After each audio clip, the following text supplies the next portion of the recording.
ይሄ የዓለማችን ትልቁ ሊፍት ነው። እነዚህ 10 ሰዎች ደግሞ ቻናሌን ሰብስክራይብ ያደረጉ ስፖርተኞች ናቸው። ከዚህ ሊፍት መጨረሻ የሚወርደው ሰው $10,000 ያሸንፋል። ሰዎች ዝግጁ ናችሁ? እሺ እንጀምር። ኑ በዚህ ጋር። አሁን ወደዚህ ዙሩ።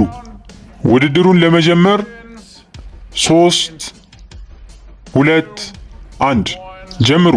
ሁላችሁም መልካም ዕድል ይሁንላችሁ።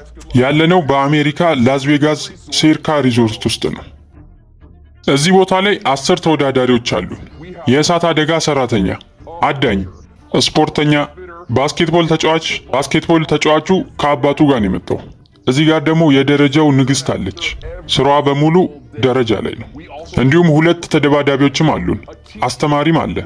እንዲሁም ደግሞ በዓለማችን ታዋቂ የሆነው የከተማ ላይ ሯጭ አለ። ከነሱ መሃል ማን የሚያሸንፍ ይመስላችኋል? $10,000ን ይህንን ማንም ማወቅ አይችልም። እንደምትመለከቱት ሁሉም ተወዳዳሪዎች ከጀርባቸው ቦርሳ ይዘዋል። እናም በየ10 ደቂቃው አንድ ጥያቄ ጠይቃቸዋለሁ። ያንን ጥያቄ የማይመልሱ ከሆነ ይህንን አይላንድ በጀርባቸው በያዙት ቦርሳ ውስጥ ከታለሁ። ምን እየተሰማ ነው? በጣም አሪፍ ነው። ቀላል ነው። እንዴት ነው ውድድሩ? አሬ በጣም ቀላል ነው። ሯጩ እዚህ ላይ እንግዲህ ባለቀ ሰዓት ሮጦ መውጣት የለም። አሁን የመጀመሪያ ምርጫ ልሰጣቸው ነው። ለእያንዳንዱ $100 ሰጣቸዋለሁ እዚህ ጋር የሚያቋርጡ ከሆነ። $100 ትፈልጋለህ? አረ እኔ አሪፍ ላይ ነው ያለሁት። $100 አሁኑኑ ማቆም ትችላለህ። አንቺ ሳፈልጊው 100 ከ30 ደቂቃ በኋላ ደውልልኝ። ስላመጣህ አመሰግናለሁ፣ ግን አልፈልግም። እሺ ማይክል፣ አንተ በእርግጠኝነት ትቀበለኛለህ? በፍጹም አልቀበልህም። ካይል፣ አንተስ? $100ን ያዝና አሁኑኑ ውድድሩን አቋርጥ።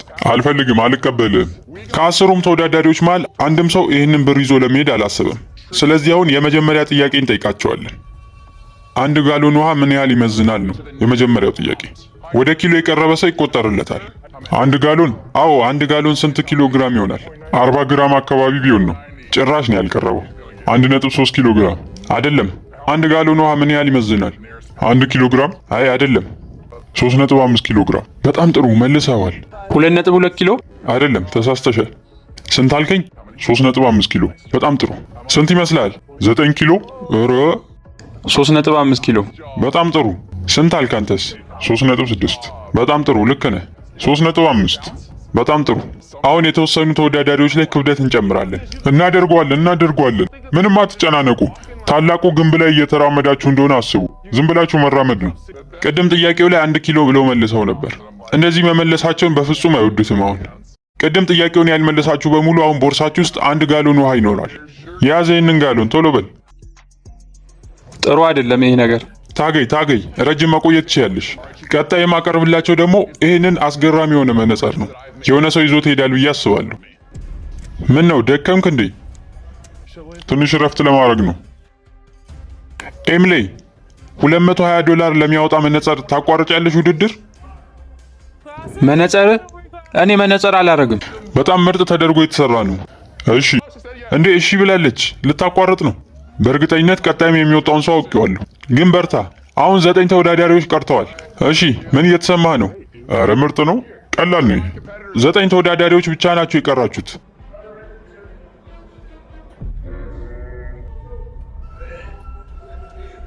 ጥሩ ሰርተ ነበር። አሁን ውድድሩን ከጀመረን 1 ኪሎ ሜትር ያህል ተራምደናል። እነዚህ ተወዳዳሪዎች አሁን ወደ ከፍታ እየወጡ ነው። እናም አንድ ጥያቄ ልጠይቃቸው ነው። የዓለማችን ትልቁ ተራራ ማን ነው? ኤቨረስት። በጣም ጥሩ። ኤቨረስት ነው። ኤቨረስት። በጣም ጥሩ። ኤቨረስት ነው።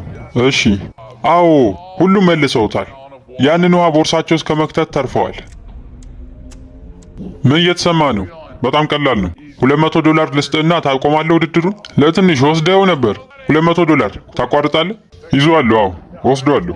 አሁንም ተጨማሪው ተወዳዳሪ ሸኝተናል። $200 ታቋርጣለህ? በፍጹም። ትሬቨር $200 ትፈልጋለህ? አዎ እንዴ አምጣው። የሆነ ሰው ወጥቷል $200 ይዞ። እናንተስ ምን ትላላችሁ? አረ በፍጹም። ምን ያህል ሰው ነው የቀረው እዚህ ውድድር ላይ? 7 ናችሁ። ምን አሰብሽ ታዲያ? $200 ለማቋረጥ አባትህ $200ን ይዞ ሄዷል። አንተስ? አይ ገና ነኝ እኔ። እሺ አንድ ሰው አባረናል። ለማንኛውም $200ን አትፈልግም? እዚህ የመጣሁት ለምን ይመስልሃል? እዚህ የመጣሁት ለማሸነፍ እስከሆነ ድረስ መወዳደር ነው የምፈልገው። ይሄ ጥሩ ገጠመኝ ነው የሚሆነው፣ ብሸነፍም ባሸንፍም። ግን እስከ ውድድሩ መጨረሻ መሄድ ፈልጋለሁ። አቅሜን ሙሉ እጠቀመዋለሁ። ከዚህ በላይ ጥሩ አነጋገር የለም። በጣም ነው ያስረዳኝ። አሁን 25 ደቂቃ ያህል ሆኗቸዋል እዚህ ቦታ ላይ። በቅርቡ ጥያቄ ይዤ እመጣለሁ። በጣም አልበዋል። ደህና ነህ? አዎ ደህና ነኝ። ላብ በጣም ነው የሚመቸኝ። ቀላል ነው። ኤቨረስት የሚለው መልስ የቅድሙ በጣም ቀላል ነበር። አሁን ይሄኛው የበለጠ ከባድ ይመስለኛል። በሰሜን አሜሪካ ረጅሙ ተራራ ማን ነው ነው? ምን ታስባለህ አንተ? በሚገርም ሁኔታ ምንም ሐሳቡም የለኝም። ማኬኔሊ ነው? በጣም ጥሩ። ኤቨረስት? አይ አይደለም። ጥሩ ሞክረሻል ግን። ዊድን ነው? አይ አይደለም። አላቀውም ለማለት ነው እንደዚህ እንትን ያልከው? አንተ አዳይ ነህ አይደል? ይሄንን ማወቅ ይኖርብሃል። ሬነር ነው። ሬነር ተራራ አይደለም። አላወቅከውም። ምን ትላለህ አንተ? ኦሊምፐስ። ጭራሽ ነው ያልቀረብከው። አውቄ ነው እባክህን ጥያቄ ሳትኩት። ምክንያቱም በጣም ቀሎኛል። ትንሽ እንዲከብደኝ ፈልጌ ነው። በዛ አጋጣሚ አንድ ነገር ልንገራችሁ። ይህንን ቻናል ሰብስክራይብ ማድረግ እንዳትረሱ። እንዲሁም ደግሞ ቪዲዮውን ላይክ አድርጉት። ጥሩ እየሰራህ ነው? አዎ ያዘው። አሁን 30 ደቂቃ ሆኖናል። እናም ብዙ ሃይላንዶችን እየጫንባቸው ነው ያለነው። አሁን በቀጣይ ደግሞ የማቀርብላቸው አማራጭ $500 ጊፍት ካርድ ነው። ይህንን ካርድ ይዘው የፈለጉትን መግዛት ይችላሉ። ይሄው $500። አንተ ደግሞ በየ15 ደቂቃው እየመጣህ ትጨቀጭቀኛለህ። አሁንም ተመልሼ እመጣለሁ። ይሄው $500። ቶሎ በል ይህንን ካርድ ውሰድና የፈለግከው መግዛት ትችላለህ። እኔ ወስደዋለሁ። ትወስጂዋለሽ? አዎ እየሄደች ነው። ታች እንገናኛለን። አሁን 6 ተወዳዳሪ ብቻ ቀርተዋል። $500 ካርድ ትፈልጋለህ? በጣም እያላበህ ነው ያለው። ቶሎ በል $500ን ይዘህ ሂድ። አዎ ተስማምቷል። ተጨማሪ ሰው አግኝቻለሁ። ተመልሼ መጥቻለሁ። $500ን ትፈልገዋለህ? በፍጹም። አሁን ስለ ተራራ የምጠይቃቸው የመጨረሻ ጥያቄ ነው። የተራራ ጥያቄ ያበዛሁት ደረጃ እየወጡ ስለሆነ ነው። ኔቫዳ ላይ ረጅሙ ተራራ ምን ይባላል? ካርልስተን። አይደለም። ካርልስተን። አይ አይደለም። ባውንደሪ ፒክ ነው የሚባለው። ማንም አልመለሰም። አሁን ለሁላችሁም አንዳንድ ሃይላንድ እሰጣችኋለሁ። በል ውሰድ፣ ያዝ። ይሄኛው ግን ከባድ እየሆነብኝ ነው። አሁን $1000 ላይ ደርሰናል። ይዘህ መሄድ ትፈልጋለህ? እስኪ በኋላ እንገናኝ። የመጨረሻ አማራጭ ነው። ከዚህ በኋላ በፍጹም እንደዚህ ይዤላችሁ አልመጣም። $1000 ከአንዳችሁ በስተቀር ሁላችሁም በባዶ ነው ወደ ቤት የምትሄዱት። አስቡበት። እምቢ ያላችሁ? እሺ። ያ ውሃ ሲጨመርባችሁ እንዴት ነው ውድድሩ? ከባድ ነው። አሁን ቀጣዩ ጥያቄ 2 ሃይላንድ ነው የሚያስጨምርባቸው። በፍጹም ደግሞ ይመልሱታል ብዬ አላስብም። አሁን ያለንበት ቦታ ሴርካ ይባላል። ይሄ ቦታ መቼ ነው የተመሰረተው? ይመስለኛል በ2018 ነው። ይሄ ሆቴል መቼ ነው የተከፈተው? በ2020 2011 ተጨማሪ ውሃ ይመጣልሃል። አምጣው፣ ችግር የለም። 2 ሃይላንድ ነው ደግሞ በአሁኑ። ምን ይመስላል አንተስ? 2021 አይ አይደለም፣ 1 ዓመት ጨመርክ። 2017 አይ ቀርበ ነበር። 2020 ነው። 2 ጋሎኖች ተቀበል። ተመልሼ መጥቼ እሰጥሃለሁ። አንድ ብቻ ነው የሰጠው። ይኸው 2 1 2 እናንተ መልሳችኋል። እንኳን ደስ አላችሁ። እንዴት አወቅክ ግን 2020 እንደሆነ? ወይስ ገምተህ ነው? ትንሽ ሪሰርች አድርጌ ነበር ከመምጣቴ በፊት። በጣም ጎበዝ። በጣም ጥሩ ነው ያደረግከው። ጥሩ ነው እየሰራ ያለው። እስካሁን ድረስ ያለ ከአንድ ሃይላንድ ብቻ ነው ቦርሳ ውስጥ፣ ከሁሉም ያነሰ ማለት ነው። እሱ ተመችቶታል፣ ሊያሸንፋችሁ ይችላል። አንተ ስንት ሃይላንድ ነው ያዝከው? 3 ነው። ያው አንድ ደግሞ ተጨማሪ አሁን ይመጣሉ ያስባለሁ። ይሄው አምጥቼልሃለሁ። 14 ኪሎ ሆኖልሃል። $2000። በኋላ እንገናኝ አልኩክ። ይሄ ልጅ አይበገርም። ለ$2000 ማቋረጥ ትፈልጋለህ? በፍጹም። አንተስ ምን ታስባለህ? አይ የመጨረሻ አማራጭ። እኔ ጥሩ ላይ ነው ያለሁት። ሌሎቹን ጠይቅ። አሁን በቀጣይ ውድድር ደግሞ 3 ጋሎን ውሃ ነው የምንጨምርባቸው። ስማ፣ ደህና ነክ? አዎ። በላ ቀጥል። ወደ ኋላ መሄድ ጀመርክ እኮ። ቻናሉን ሰብስክራይብ ያደረጉ ሰዎች ስለሆኑ ይህንን ያውቁታል ብዬ አስባለሁ። የእኔ ስም ማን ነው? 3 ጋሎን ነው የምንጨምርበት። ምን ያህል ሪሰርች አድርገሃል? እስኪ አንተስ? ሙሉ ስሜን ነው የምንፈልገው። ክሪስን ነው የማውቀው። አይደለም። ብራያን? አይደለም። ቤን? አይደለም። እሺ ሰዎች እናንተስ ምን ትላላችሁ? ሲሞን ነው? አይ እሱ የአያቴ ነው። ስማ ካይል፣ አንተ ወጥተሃል። መጨረሻውን ረግጠህ ነበረው ታች ድረስ። አንዴ ሞራል ስጡት ለካይል። ጥሩ ስራ ነበር የሰራው። 1 ሰዓት ያህል ቆይተሃል እዚህ ቦታ ላይ። በል ይህንን ያዝ። 2 አምጥቼ ጨምርልሃለሁ። ማይክል እስካሁን ድረስ አለመውደቁ በጣም ገርሞኛል። 18 ኪሎ ነው የተሸከመው እስካሁን ድረስ። አሁን ደግሞ 3 ይጨመርበታል። ተጨማሪ 2 አምጥቼልሃለሁ። እሺ አሁን አንተም ትጨምራለህ 3። ይሄንን ጨምር፣ ያዝ።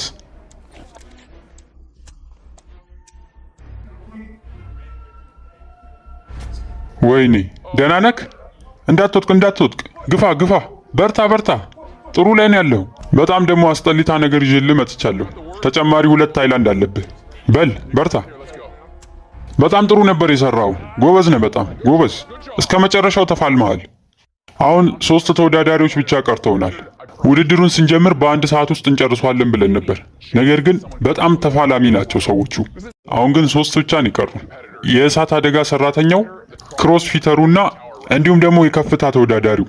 በዛ ላይ ደግሞ የተሸከሙት የተለያየ አይነት ኪሎ ነው።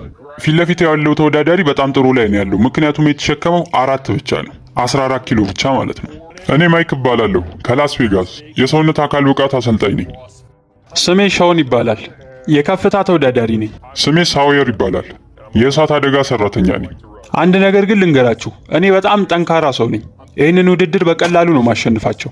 ህንፃዎች ላይ እሳት የሚኖር ከሆነ ተብሎ በጣም ብዙ ደረጃዎችን ተለማምደናል። እኔ ብዙ ጊዜ ከፍታ ላይ ወዳደራለሁ፣ ማለትም ደረጃ መውጣት መውረድም እሞክራለሁ። ስለዚህ ይሄኛው ተመሳሳይ ነው ብዬ አስባለሁ። ያን ያህል አይከብደኝም። አሁን 2 ጋሎን ነው የምጨምርባቸው። ጥያቄው ደግሞ የት ነው የተወለድኩት እኔ ነው። እሺ እንዴት ነው ያለኸው? ጥሩ ላይ ነኝ። ምን ያህል መቆየት ትችላለህ ከዚህ በኋላ? ገና ነኝ። ይህንን ከሳትክ 2 ጋሎን ይጨምርብሃል። አረ ይህንን ማድረግም አልችልም። ጭራሽ ደግሞ 2 ሊጨምርልኝ ነው። ወይኔ ፈጣሪ! አይሆንም። ወይኔ በዚህ ሰዓት መውጣቱ ምንም አላመንኩም። ከ10 ሰከንድ በፊት እየፎከረብኝ ነበር። አሁን ግን ወጣ። አሁን 50-50 እድል ነው ያላችሁ። አላስካ አይደለም፣ ካሊፎርኒያ አይደለም። 28 ኪሎ ያህል ተሸክመ ነበር። ይህ ማለት እኮ ሻውን አሁን ከተሸከመው እጥፍ ነበር የተሸከምከው። እሺ አሁን ከነሱ መሃል ማን ያሸንፋል ብለህ ታስባለህ? ዝም ብሎ መምረጡማ ከባድ ነው። ሁለቱም ተመሳሳይ ሁኔታ ላይ ነው ያሉት። በል ያዝ፣ ይህንን መሸከም ይኖርብሃል። በሉ ቀጥሉ ሰዎች። እሳት አደጋ ሰራተኛው በል እሳቱ ማጥፋት አለብህ። ጠንከር በል። ይህንን ያዝ፣ ተጨማሪ ውሃ ነው። በል ታገል። በል ሶየር በል።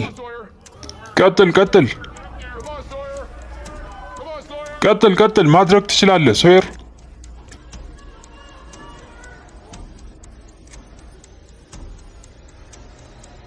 በጣም እየታገለ ነው ያለው። እና በቃ ምንም ማድረግ አይቻልም። የቻልከውን ያህል አድርገሃል። ጥሩ ስራ ነበር፣ በጣም ጥሩ። እንኳን ደስ አለ፣ አሸናፊ ሆነሃል። ቀጥል፣ እንዳታቆም። አውቄ ነው፣ እየቀለድኩ ነው። ከዚህ በኋላ ምን ያህል መቆየት ትችል ነበር? ምናልባት 30 ደቂቃ። ይኸውልህ $10,000 አሸንፈሃል። እንኳን ደስ አለ። እዚህ ላስ ቬጋስ ሴርካ ሆቴል ላይ የነበረን ውድድር ይህንን ይመስል ነበር። ቀጣይ በሌላ ቪዲዮ እስከምንገናኝ ይህንን ቻናል ላይክ እና ሰብስክራይብ ማድረግ እንዳትረሱ። ቻው።